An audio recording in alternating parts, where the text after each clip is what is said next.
Lourdes, വിശ്വപ്രസിദ്ധ തീർത്ഥാടന കേന്ദ്രം. പരിശുദ്ധ കന്യകാമാതാവ് വിശുദ്ധ ബെർണദീത്തയ്ക്കും പിന്നീട് ബെർണദീത്തയുടെ കൂടെയുള്ളവർക്കും ദർശനം നൽകി തന്റെ അമലോത്ഭവത്വം വെളിപ്പെടുത്തിയ നാട്.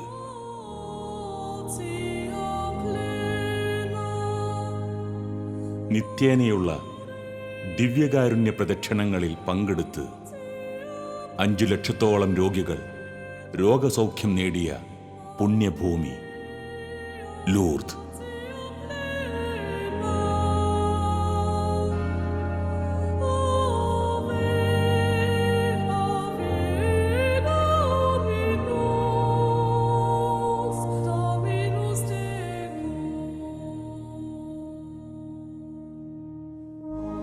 മാതാവിന്റെ സാന്നിധ്യത്താൽ അനുഗ്രഹങ്ങൾ കൊണ്ടും അടയാളങ്ങൾ കൊണ്ടും സമ്പന്നമായ ലൂർദിന്റെ ചൈതന്യം ദൈവത്തിന്റെ സ്വന്തം നാടായ കേരളത്തിന്റെ സാംസ്കാരിക തലസ്ഥാന നഗരിയിൽ പ്രസരിക്കുന്ന അനുഭവമാണ് തൃശൂർ ലൂർദ് മെത്രാപ്പോലീത്തൻ കത്തീഡ്രലിലൂടെ വിശ്വാസികൾക്ക് ലഭ്യമാകുന്നത്.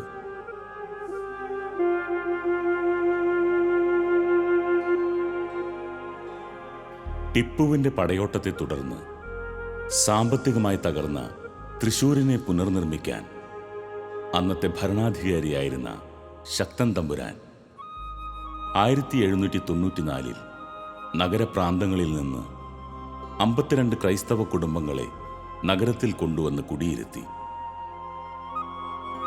അവർക്കു വേണ്ടി 1885 സ്ഥാപിതമായ ലൂർദ് പള്ളി 1887 തൃശൂർ വികാരിയാത്ത് സ്ഥാപിതമായപ്പോൾ ആസ്ഥാന ദേവാലയമായി ഉയർത്തി. തൃശൂർ രൂപതയും പിന്നീട് അതിരൂപതയുമായപ്പോൾ ലൂർദ് പള്ളി മെത്രോപോലിത്തൻ കത്തീഡ്രലായി.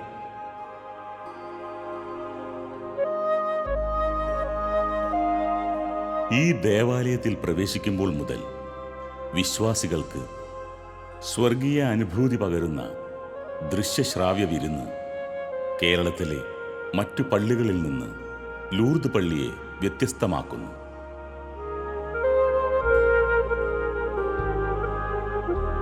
ദേവാലയത്തിന്റെ അൾത്താരയിൽ മുകൾ ഭാഗത്തായി പ്രതിഷ്ഠിച്ചിരിക്കുന്ന മാതാവിന്റെ തിരുസ്വരൂപം വിശുദ്ധ ജോൺ പോൾ രണ്ടാമൻ തൃശൂർ സന്ദർശന വേളയിൽ ആശീർവദിച്ചിട്ടുള്ളതാണ്.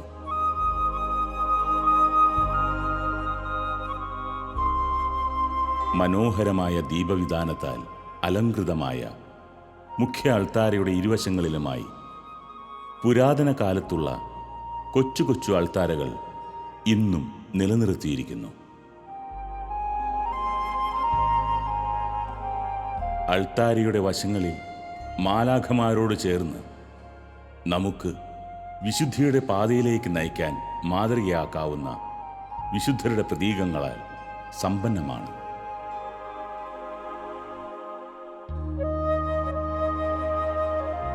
അൾത്താരയുടെ മുകളിൽ ഗോഥിക് ശൈലിയിൽ നിർമ്മിച്ചിട്ടുള്ള താഴികക്കുടം അവർണ്ണനീയമായ ചിത്രകലയാൽ സമ്പന്നമാണ്.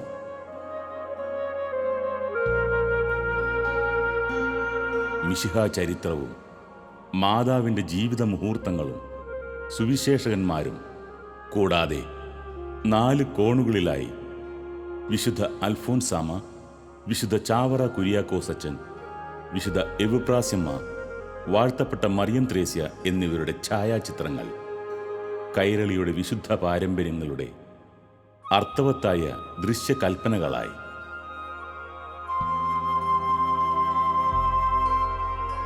സാധാരണ ദേവാലയങ്ങളിൽ തിരുകർമ്മങ്ങളുടെ ശ്രാവ്യഭാഗങ്ങൾ ദേവാലയ നിർമ്മാണ പ്രത്യേകതകൾ കൊണ്ട് അവ്യക്തതയും അസഹ്യമായ മുഴക്കങ്ങളും കൊണ്ട് വികൃതമാകുമ്പോൾ പൂർണ്ണമായും അക്യൂസ്റ്റിക് ശൈലിയിൽ ശബ്ദ സംവിധാനം ചെയ്ത് പ്രാർത്ഥനകളും സംഗീതവും സുന്ദരമായ ശ്രാവ്യഭംഗിയാൽ ആസ്വദനീയമാകുന്നതും ലൂർദ് പള്ളിയുടെ മറ്റൊരു പ്രത്യേകതയാണ്. ദൈവത്തിൻ്റെ ആലയത്തിലെ എല്ലാ ഭാഗവും പ്രധാനപ്പെട്ടതെന്ന് ഓർമ്മിപ്പിക്കുന്ന രീതിയിൽ എല്ലാ കോണുകളും ശില്പചാരുതയാൽ സമ്പന്നമാക്കുകയും വൃത്തിയായി കാത്തു സൂക്ഷിക്കുകയും ചെയ്യുന്നു.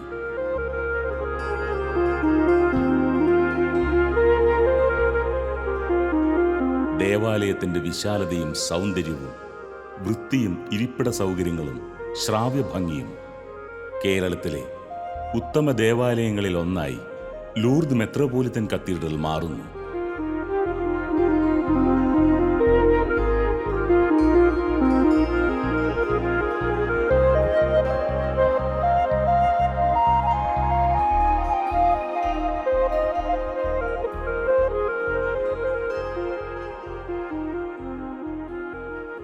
തൃശ്ശിവ പേരൂരിൻ്റെ ചുറ്റുഭാഗങ്ങളിൽ നിന്ന് ശക്തൻ തമ്പുരാൻ 52 സുറിയാനി ക്രിസ്ത്യാനി കുടുംബങ്ങളെ 1794 തൃശ്ശൂരിലേക്ക് കച്ചവടത്തിനായിട്ട് ക്ഷണിച്ചു. അവരുടെ സൗകര്യാർത്ഥം 18-ാം നൂറ്റാണ്ടിൻ്റെ അവസാനത്തിൽ തൃശ്ശൂർ ലത്തീൻ പള്ളിയുടെ ഭാഗത്ത് ഒരു കത്തോലിക്ക പള്ളി ആരംഭിച്ചു. യൂറോപ്യൻ വംശജരും ലത്തീൻ റീത്തുകാരും ആ സമയങ്ങളിൽ തൃശ്ശൂരിൽ വന്ന് തിങ്ങിപ്പാർത്തു. ഏതാണ്ട് അതേ സമയത്ത് തന്നെ 1881 കിഴക്കേക്കോട്ടയിൽ ലൂർദ് മാതാവിൻ പള്ളി എന്ന പേരിൽ ലത്തീൻ റീത്തുകാർക്ക് ഒരു പള്ളി ആരംഭിച്ചു. 1887 തൃശ്ശൂർ വികാരിയാത്ത് സ്ഥാപിക്കപ്പെടുന്നത്. 1891 തൃശ്ശൂർ വികാരിയാത്തിൻ്റെ വികാരി അപ്പസ്തോലിക്കയായിരുന്ന അഭിവന്യ മെഡ്ലിക്കോട്ട് പിതാവ് ലത്തീൻ റീത്തുകാരുമായി ഉടമ്പടി പ്രകാരം കിഴക്കേക്കോട്ടയിലുള്ള ലത്തീൻ റീത്തുകാർക്ക് വേണ്ടിയുള്ള ലൂർദ് മാതാവിൻ പള്ളിയും ഇപ്പോൾ ലത്തീൻ പള്ളി തിരുഹൃദയ പള്ളി നിൽക്കുന്ന ഇടത്തുള്ള സുറിയാനി പള്ളിയും പരസ്പരം കൈമാറി. 1923 തൃശ്ശൂർ വികാരിയാത്ത് രൂപതയായി സ്ഥാപിക്കപ്പെട്ടപ്പോൾ തൃശ്ശൂർ കിഴക്കേക്കോട്ടയിലുള്ള ലൂർദ് മാതാവിൻ പള്ളി തൃശ്ശൂർ രൂപതയുടെ ഭദ്രാസന്ന ദേവാലയമായി ഉയർത്തപ്പെട്ടു. 1949 അന്നത്തെ രൂപതയുടെ മെത്രാൻ അഭിവന്യ ജോർജ് ആലപ്പാട്ട് ഇപ്പോൾ കാണുന്ന ലൂർദ് കത്തീഡ്രൽ ദേവാലയത്തിന് അടിസ്ഥാനമിട്ടത്. 52 ഈ ദേവാലയത്തിൻ്റെ ഭൂഗർഭ ദേവാലയം വെഞ്ചരിക്കപ്പെട്ടു. 1957 ലൂർദ് കത്തീഡ്രൽ ദേവാലയത്തിൻ്റെ പണി പൂർത്തീകരിച്ച് ആശീർവദിച്ച് ദൈവമഹത്വത്തിനായിട്ട് പ്രതിഷ്ഠിക്കപ്പെട്ടത്. 1972 കത്തീഡ്രൽ ദേവാലയത്തിലെ അൾത്താര പുതുക്കി പണിയാനായിട്ട് ഇടയായത്. 1985 കത്തീഡ്രൽ ദേവാലയം ശതാബ്ദി ആഘോഷിച്ചു. 1986 ദിവ്യങ്കനായ വിശുദ്ധ ജോൺ പോൾ രണ്ടാമൻ മാർപ്പാപ്പ കേരളത്തിലെത്തി ഫെബ്രുവരി 7 ലൂർദ് പള്ളിയിൽ പ്രതിഷ്ഠിച്ചിട്ടുള്ള പരിശുദ്ധ ദൈവമാതാവിൻ്റെ രൂപത്തിൽ കിരീടം ചാർത്തുകയും ജപമാല അണിയിക്കുകയും ചെയ്തു. 2016 മെയ് 8 കത്തീഡ്രൽ ദേവാലയം അകം മുഴുവനായി നവീകരിച്ച് പ്രതിഷ്ഠിക്കപ്പെട്ടത്. കത്തീഡ്രൽ ദേവാലയത്തിൻ്റെ ഏറ്റവും പ്രത്യേകത പരിശുദ്ധ നിത്യസഹായ മാതാവിനോടുള്ള ഭക്തിയിൽ അനേകായിരങ്ങൾ വന്നുകൂടുന്ന ഒരിടമായി എന്നുള്ളതാണ്.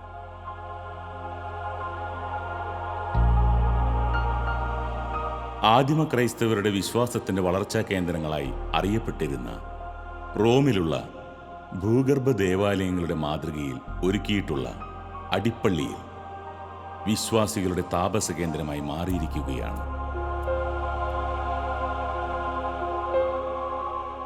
ലൂർദിൽ മാതാവ് പ്രത്യക്ഷപ്പെട്ടതിനെ ഓർമ്മിപ്പിക്കുന്ന ദൃശ്യത്തിന് മുന്നിൽ ഞായർ ഒഴികെയുള്ള ദിവസങ്ങളിൽ രാവിലെ 7:30 മുതൽ വൈകുന്നേരം 5 മണി വരെ ദിവ്യകാരുണ്യ ആരാധന ഒരുക്കിയിരിക്കുന്നു.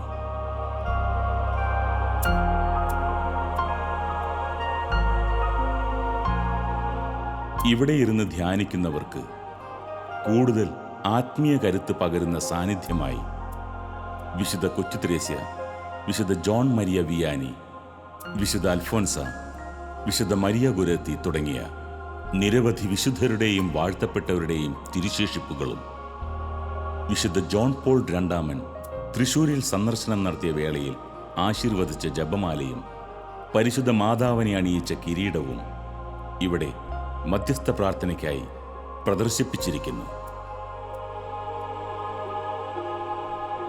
കൂടാതെ തൃശൂർ അതിരൂപതയുടെ നേതൃത്വം വഹിച്ച അതിരൂപത അധ്യക്ഷന്മാർ നിത്യവിശ്രമം കൊള്ളുന്ന കേന്ദ്രവും ഈ അടിപ്പള്ളിയിൽ തന്നെയാണ്.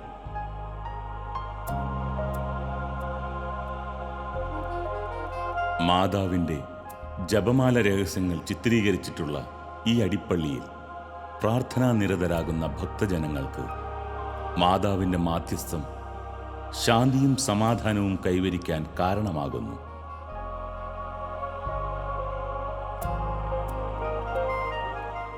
ലൂർദ് മാതാവിൻ്റെ ഈ പള്ളിയുമായിട്ട് എനിക്ക് അഭേദ്യമായ ബന്ധമുണ്ട്. എൻ്റെ ഓരോ പ്രവർത്തനങ്ങളുടെയും പിന്നിൽ മാതാവിനുള്ള ഭക്തി തുടിച്ചു നിൽക്കുന്നത് കാണാം. ഞാൻ നാടകരംഗത്ത് കടന്നു വന്നിട്ട് 60 വർഷമായി. നാടകരംഗത്തെ ഷഷ്ടിപൂർത്തി വർഷമാണിത്. എൻ്റെ ആദ്യ നാടകം ചിന്തിക്കുമ്പോഴും അവതരിപ്പിക്കുമ്പോഴൊക്കെ മാതാവിനോട് നന്നായി പ്രാർത്ഥിച്ചിട്ടാണ് തുടങ്ങിയിട്ടുള്ളത്. ഈ ലൂർദ് പള്ളി അങ്കണത്തിലാണ് എൻ്റെ ആദ്യ നാടകം, അതായത് മാതാവിൻ്റെ മടിയിലാണ് എൻ്റെ ആദ്യ നാടകം അരങ്ങേറിയത്.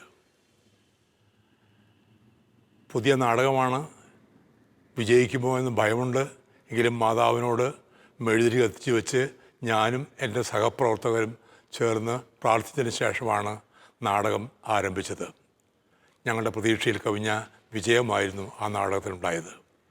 തുടർന്ന് അനേക വർഷം ഈ പള്ളിമുറ്റത്ത് മാതാവിൻ്റെ അനുഗ്രഹത്തോടു കൂടി നാടകങ്ങൾ എഴുതാനും അവതരിപ്പിക്കാനും അവസരം കിട്ടി. ആ നാടകങ്ങളെല്ലാം വിജയമായിരുന്നു. അത് മാതാവിനോടുള്ള പ്രാർത്ഥനയുടെ ഫലമാണ് എന്ന് ഞാൻ വിശ്വസിക്കുന്നു. ചുരുക്കത്തിൽ നാടകരംഗത്തും കലാരംഗത്തുമുള്ള എൻ്റെ വളർച്ചയുടെ പിന്നിൽ മാതാവിനോടുള്ള ഭക്തി അങ്ങേയറ്റമുണ്ട് എന്ന് സന്തോഷപൂർവ്വം ഞാൻ അറിയിക്കുകയാണ്. 40കളിലാണ് ഞാൻ ഈ ലൂർദ് പള്ളിയായിട്ട് ബന്ധപ്പെടുന്നത്. അന്ന് പഴയ പള്ളിയാണ്. ആ പഴയ പള്ളിയിൽ ഞാൻ വരികയും പോവുകയും ഞാനും എൻ്റെ കുടുംബാംഗങ്ങളൊക്കെ ഭക്തിയോടുകൂടി ദിവ്യബലിയിൽ സംബന്ധിക്കുകയും ഇന്നും എല്ലാ ദിവസവും ദിവ്യബലിയിൽ സംബന്ധിക്കാൻ ഞാൻ ഈ പള്ളിയിലെത്തുന്നു. മാതാവിനോടും യേശുവിനോടും നന്നായി പ്രാർത്ഥിച്ച ശേഷമാണ് ഓരോ ദിവസവും എൻ്റെ ആരംഭിക്കുന്നത്. അങ്ങനെ നാടകരംഗത്തെ പ്രവർത്തനങ്ങളൊക്കെ എനിക്ക് ലഭിച്ചിട്ടുള്ള അനുഗ്രഹം മാതാവിൽ നിന്നാണ് എന്ന് ഞാൻ വിശ്വസിക്കുന്നു. പിന്നൊരു കാര്യം എനിക്ക് പറയാറുള്ളത്, 1959 എൻ്റെ വിവാഹം നടന്നിട്ടുള്ളത് ഈ ദേവാലയത്തിൽ വെച്ചാണ്. ദിവ്യകാരുണ്യനാഥനിലേക്ക് അമ്മ വഴി എത്തിച്ചേരുന്ന തീർത്ഥാടകർക്ക് സാധാരണ ദിവസങ്ങളിൽ 3 ദിവ്യബലികളും ശനി ഞായർ ദിവസങ്ങളിൽ 4 ദിവ്യബലികളും ഒരുക്കിയിരിക്കുന്നു. മാതാവിനോടുള്ള മാധ്യസ്ഥം വിശുദ്ധ ബലികളിലൂടെ മാത്രമാണ് സാധ്യമാകുന്നതെന്ന ഉറച്ച ബോധ്യം ഇടവക ജനത്തെ സജീവമായി എല്ലാ തിരുക്കർമ്മങ്ങളിലും പങ്കെടുപ്പിക്കാൻ പ്രേരിപ്പിക്കുന്നു.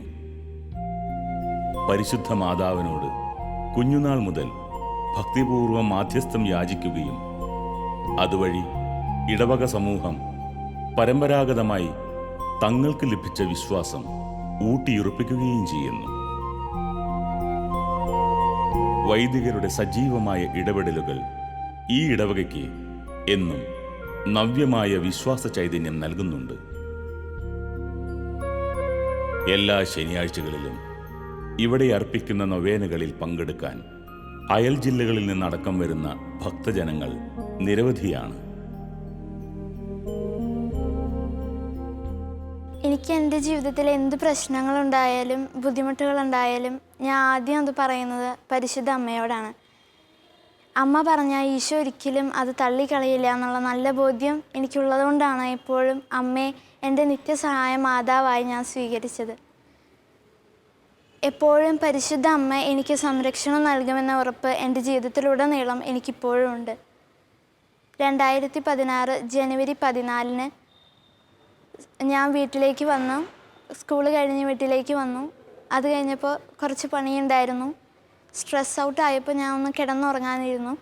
അമ്മയും അനുജനും കൂടി അന്ന് പുറത്തേക്ക് പോയി. തിരിച്ചു വന്നപ്പോൾ ഞാൻ ഡോറ് ലോക്ക് ചെയ്തിരുന്നു. തിരിച്ചു വന്നതുപോലും ഞാൻ അറിഞ്ഞില്ല. അമ്മ എന്നെ ഉറക്കി കളഞ്ഞു. അവർ വന്ന് ബെല്ലടിച്ചു. ഞാൻ കേട്ടില്ല. കുറേ നേരം ബെല്ലടിച്ചു.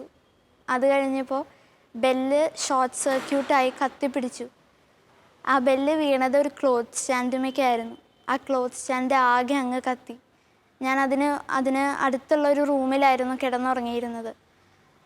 ആ നേരത്തെ അതാകെ കത്തിപ്പോയി. അമ്മയ്ക്ക് ടൈല് പൊട്ടണ ശബ്ദം, ലൈറ്റ്, തീ കത്തണ ലൈറ്റ് ഇതൊക്കെ കാണാമായിരുന്നു. അവർക്ക് എന്താ ചെയ്യേണ്ടതെന്ന് അറിഞ്ഞിരുന്നില്ല. ഞാനിതൊന്നും അറിയണ്ടായിരുന്നില്ല. ഫയർഫോഴ്സിനെ വിളിച്ചു. പക്ഷേ മൊബൈലിൽ നിന്നാണ് വിളിച്ചത്. എങ്കിലും അമ്മയുടെ അനുഗ്രഹത്താൽ അത് മൊബൈൽ ഫോണിൽ നിന്ന് പോയി. ഫയർഫോഴ്സ് ഉടനെ വന്നു. അവരപ്പോൾ തന്നെ അത് റൂം തുറന്നു. ലോക്ക് വെട്ടിപ്പൊളിക്കേണ്ടി വന്നു. ആ വീട് അകത്തേക്ക് കയറി കഴിഞ്ഞിട്ട് എന്നെ കണ്ടുപിടിക്കാൻ പോലും അവർക്ക് കഴിഞ്ഞിരുന്നില്ല. റൂം ആകെ മൊത്തം കരിഞ്ഞിരുന്നു. തീ അണച്ചതിന് ശേഷമാണ് എന്നെ അവർ കണ്ടുപിടിച്ചത്. റൂമിൽ നിലത്തായിരുന്നു. ലോ ഹൈറ്റ് ബെഡിലായിരുന്നു ഞാൻ കിടന്നിരുന്നത്. റൂം ആകെ കത്തി ഫുൾ ബ്ലാക്ക് കളറായിരുന്നു. റൂമിലാകെ കരിയും പുകയും മാത്രമേ ഉണ്ടായിരുന്നുള്ളൂ. ഫയർഫോഴ്സിന് തന്നെ വീട്ടിലേക്ക് കയറാൻ പറ്റിയിരുന്നില്ല. കാരണം ഫുൾ പുകയായിരുന്നു. അതിനാൽ അവർക്കും ശ്വസിക്കാനുള്ളൊരു ബുദ്ധിമുട്ടുണ്ടായിരുന്നു. അവരണച്ച് അതിന് ശേഷമാണ് അവരെന്നെ വന്ന് വിളിക്കുന്നത്. അപ്പോഴാണ് ഞാൻ എഴുന്നേറ്റത്. ഞാൻ അപ്പോഴാണ് ഈ കത്തി പിടിച്ച സംഭവം എല്ലാം അറിയുന്നത്. ഞാൻ തിരിച്ച് വീടിൻ്റെ പുറത്തേക്ക് വന്നപ്പോൾ അമ്മയെല്ലാം വിഷമിച്ച് കരയുന്നത് കണ്ടു. അപ്പോൾ അവർ പറഞ്ഞത് കേട്ടു. ഞാനിങ്ങനെ ഉണ്ടായ സംഭവമല്ല എനിക്ക് വിവരിച്ചു. ഞാനിതൊന്നും അറിയാതെ അവിടെ കിടന്നുപോയി. പക്ഷെ ഞാൻ അമ്മോട് പറഞ്ഞ കാര്യം എനിക്ക് ഒന്നും പറ്റിയില്ല. കാരണം ഞാൻ ജപമാല പിടിച്ചാണ് കിടന്നുറങ്ങിയത്. ഏറ്റവും വലിയ സാക്ഷ്യം എൻ്റെ അമ്മ, പരിശുദ്ധ അമ്മ എൻ്റെ ജീവിതത്തിൽ ഉണ്ടാക്കി തന്നത് ഇതാണ്. പരിശുദ്ധ അമ്മ എപ്പോഴും എന്നെ സംരക്ഷിക്കുന്നു. ഇപ്പോഴും ഇനി എന്നും എന്നെ സംരക്ഷിക്കും എന്ന ഉറപ്പുണ്ട്. കൊച്ചുനാൾ മുതൽ ഞാനിവിടെ പള്ളിയിൽ നിത്യസഹായ മാതാവിൻ്റെ നൊവേനയ്ക്ക് കൂടുമായിരുന്നു. നൊവേനയിൽ ഏറ്റവും കൂടുതൽ ഞാൻ ആഗ്രഹിച്ച് പ്രാർത്ഥിക്കുക പരിശുദ്ധ അമ്മയുടെ നീല കാപ്പയിന്മേൽ എന്നെ സംരക്ഷിക്കണമെന്നായിരുന്നു. അത് ഞാൻ അമ്മ പറയുന്നതനുസരിച്ച് പ്രാർത്ഥിക്കുമായിരുന്നു. പക്ഷെ അത്രയും ഉള്ളിൽ തട്ടിയുള്ളൊരു വിശ്വാസം എനിക്കുണ്ടായിരുന്നില്ല. പക്ഷേ ഈ നടന്ന സംഭവത്തിലൂടെ പരിശുദ്ധ അമ്മയുടെ സംരക്ഷണം, ആ നീല കാപ്പയുടെ തണൽ എന്നും എൻ്റെ ജീവിതത്തിലുണ്ട് എന്ന് ഞാൻ വിശ്വസിക്കുന്നു. ലൂർദിൽ മാതാവ് പ്രത്യക്ഷപ്പെട്ട് അനുഗ്രഹങ്ങളും അടയാളങ്ങളും നൽകിയപ്പോൾ ഈ കൊച്ചു ലൂർദിൽ പൈതൃകമായി ലഭിച്ച വിശ്വാസത്തെ മുറുകെ പിടിച്ച് ഒരിടവക ജനം പ്രാർത്ഥിക്കുകയാണ്.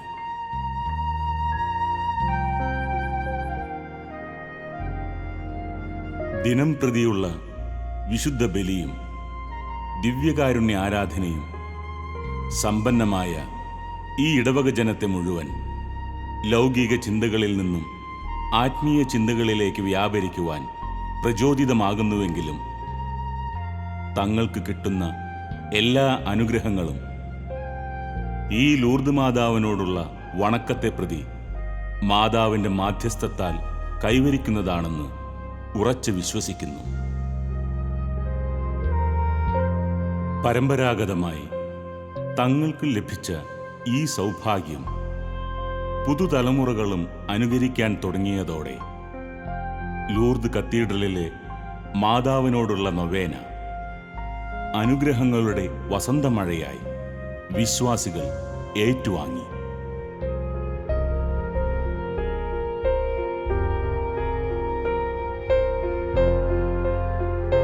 സംഗീതവും പ്രാർത്ഥനകളും അലങ്കാരങ്ങളും ദീപങ്ങളും ആത്മീയമായ സൗന്ദര്യബോധത്തിൻ്റെ പ്രത്യക്ഷവൽക്കരണമായി മാറിയതോടെ തിരുക്കർമ്മങ്ങൾ കൂടുതൽ സജീവവും ആസ്വദനീയവുമായി മാറി. ആശ്വാസം തേടി വരുന്നവർക്ക് അഭയകേന്ദ്രമായി ഈ കൊച്ചു ലൂർദും പരിണമിച്ചു. തൃശ്ശൂർ ലൂർദ് മാതാവിൻ്റെ കത്തീഡ്രൽ ചർച്ചിൽ എല്ലാ ദിവസവും സായാഹ്നങ്ങളിൽ ജപമാല നടക്കുക പതിവാണ്.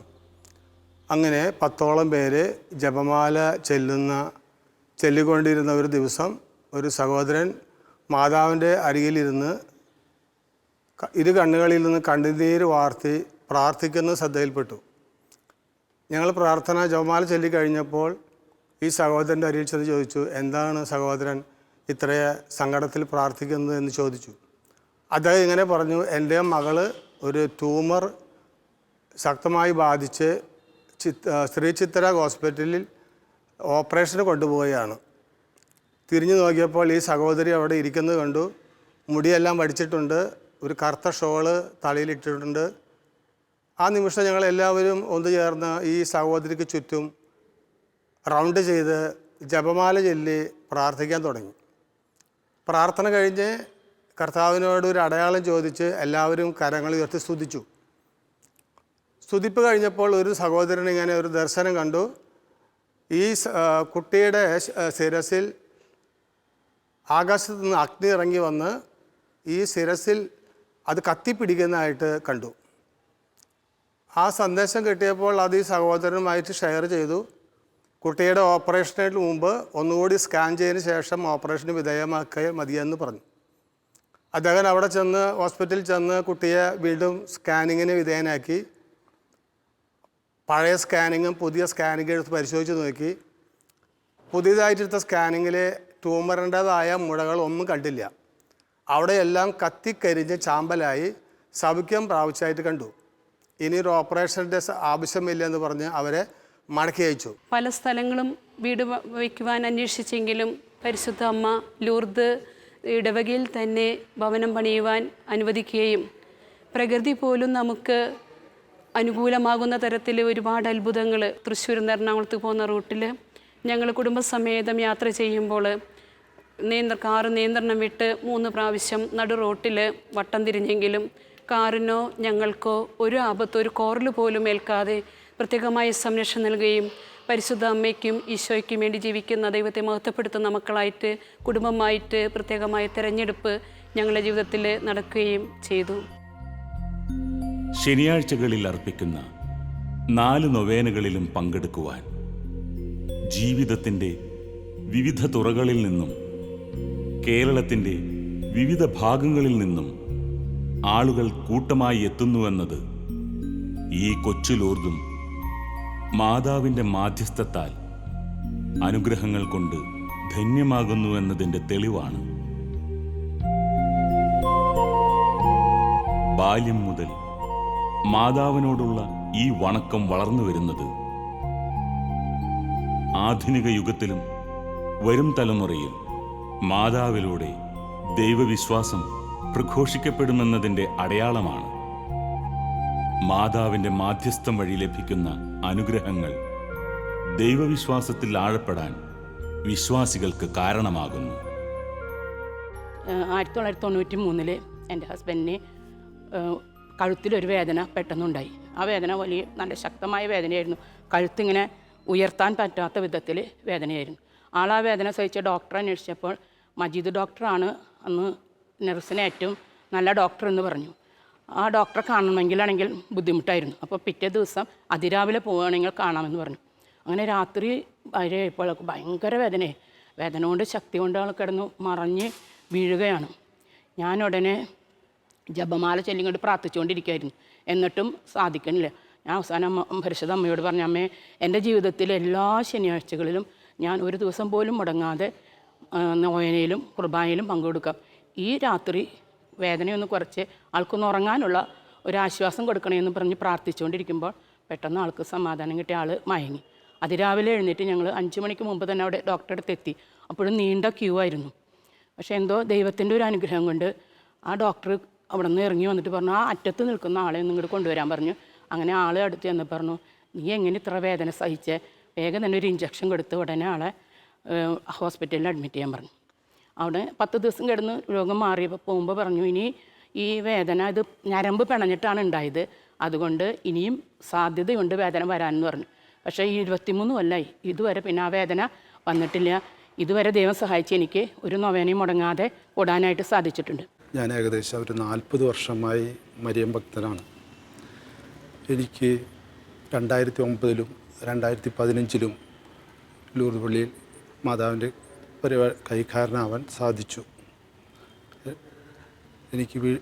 എനിക്ക് അത് മുഖേന സാമ്പത്തികമായും കുടുംബപരമായും വളരെയധികം വളർച്ച പ്രാപിക്കാൻ അതുകൊണ്ട് സാധിക്കുകയും ചെയ്തു. ലൂർദിൻ്റെ ചൈതന്യത്താൽ ദിവ്യകാരുണ്യനാഥൻ്റെ അനുഗ്രഹങ്ങൾ ഏറ്റുവാങ്ങാൻ ഈ കൊച്ചു ലൂർദിലെ ജനത്തോടൊപ്പം നമുക്കും മാതൃഭക്തരാകാം. അമലോത്ഭവേ മരി